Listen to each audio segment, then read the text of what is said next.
Hey everyone, welcome back to the channel. If you're new here, I am your host at Beyond Boundaries, and I'm really glad you found your way here today. Have you ever put your trust in a religious leader only to feel manipulated, controlled, or even spiritually trapped? Maybe you've seen it happen to someone close to you. They start out as kind and inspiring, but over time their words feel more like commands, their divine wisdom turns into manipulation, and questioning them becomes a sin. Does it sound familiar?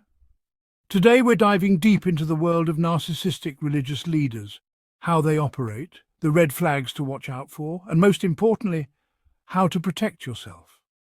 And let me be clear, this isn't about attacking faith, this is about exposing manipulation that hides behind faith, so let's get into it. First things first, what exactly is a narcissistic religious leader? They're not just any strict or passionate preacher. A true narcissistic leader isn't just leading, they're controlling. They position themselves as God's chosen one, demand absolute loyalty, and use faith as a tool to keep people in check.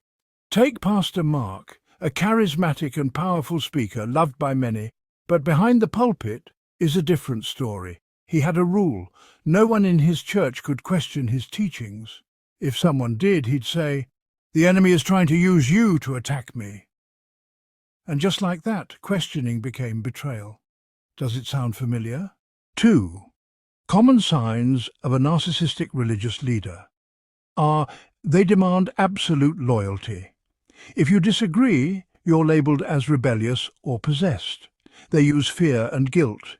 If you leave this ministry, you're walking away from God. They claim exclusive divine authority. God speaks through me. Don't question his messenger. They play the victim. People attack me because I'm doing God's work. This isn't leadership. This is manipulation in the name of faith. And many people don't even realize they're being controlled because they're told it's obedience. 3. Let's talk about the tactics these leaders use to manipulate you and to keep control over their followers. If you recognize these, it's time for a reality check. The chosen one illusion. At first, they shower you with attention. God has a big plan for you. You have a special calling. It feels amazing, but then the expectations start. If you truly believe, you'll do exactly what I say. That special calling? It turns into control. Example story. Sarah joined a church where the pastor always prophesied over her. He told her, "God says you must quit your job and work for the ministry." She trusted him until she was financially trapped, unable to leave. The moment she questioned him, she was called faithless and cast out. Second, twisting scripture for power. A narcissistic leader doesn't just preach, they scripture. If you challenge them, they say, "Touch not my anointed," Psalm 105 verse 15. "Obey your leaders," Hebrews 13 verse 17. But here's the thing, Scripture also warns against false prophets, Matthew 7 verse 15. Faith was never meant to be blind obedience. God gave us wisdom for a reason. Third, public humiliation and isolation. Ever seen a pastor rebuke someone publicly? That's not discipline, that's a warning shot to everyone else. Step out of line and you'll be next. Example, real-life scenario reenactment. A woman in a church questioned why the pastor lived in luxury while the congregation struggled. The next Sunday he called her a Jezebel from the pulpit, accusing her of trying to bring division. She left in shame.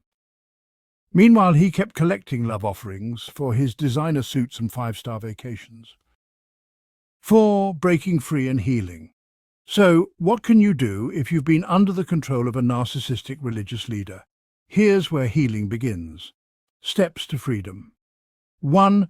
Recognize the red flags. Awareness is the first step to breaking free. 2. Seek wise counsel. Talk to trusted mentors, a therapist, or a support group. 3. Know your worth. Your value is not tied to any leader's approval. 4. Find a healthy faith community. Real spiritual leadership is humble, not controlling. Listen, if you've been through this, you are not alone. Faith should heal, not harm. And real spiritual leaders don't need to manipulate, they lead with love and truth.